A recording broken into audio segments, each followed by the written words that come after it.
Hello बच्चों, चलिए प्रश्न को पढ़ते हैं और समझते हैं। यदि त्रिभुज एबीसी के शीर्ष ए बी तथा सी के स्थिति सदिश क्रमशः ए सदिश बी सदिश तथा सी सदिश हो तो इसके गुरुत्व केंद्र के स्थिति सदिश होंगे। विकल्प दिए गए हमें ए बी सी और डी, और हमें इनमें से सही विकल्प बताना है। प्रश्न को हल करने से पहले हम प्रश्न के लिए मुख्य अवधारणा लिख लेते हैं। तो यहाँ से लिखते हैं मुख्य अवधारणा। प्रश्न के लिए मुख्य अवधारणा, जिसकी सहायता से हम इस प्रश्न को हल करेंगे। ठीक है, तो मुख्य अवधारणा में हम गुरुत्व केंद्र या फिर केंद्रक को ज्ञात करना यहाँ पर सीखने वाले हैं।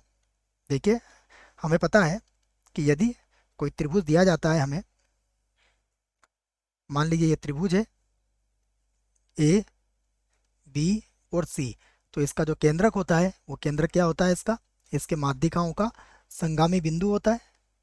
यही होता है इसका केंद्रक, माध्यिकाओं का संगामी बिंदु। तो इसका जो केंद्रक होता है वो क्या हो जाएगा, ये होता है ओ ए सदिश प्लस ओ बी सदिश प्लस ओ सी सदिश और बटा कितना होता है 3। ये होता है इसका गुरुत्व केंद्र या फिर केंद्रक।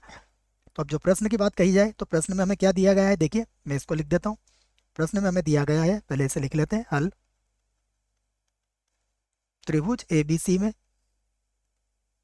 त्रिभुज ए बी सी में देखिए हमें दिया गया है ओ ए सदिश बराबर है ए सदिश, उसके बाद ओ बी सदिश,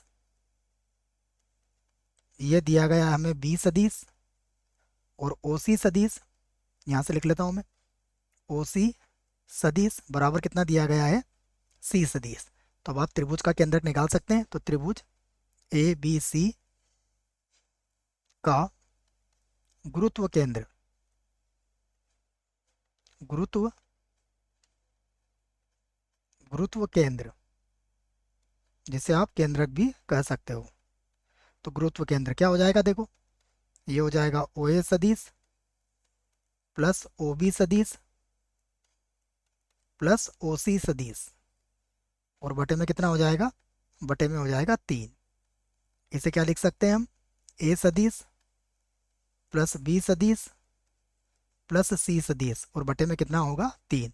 तो ये हमारे प्रश्न का उत्तर होगा। विकल्प देखते हैं, तो पहला तो गलत है, दूसरा भी गलत होगा, तीसरा भी गलत होगा, चौथे में देखिए ए सदिश बी सदिश सी सदिश लिखा हुआ है। इसका अर्थ यह हुआ कि यह विकल्प जो है हमारा इस प्रश्न के लिए बिल्कुल सही विकल्प है बच्चों।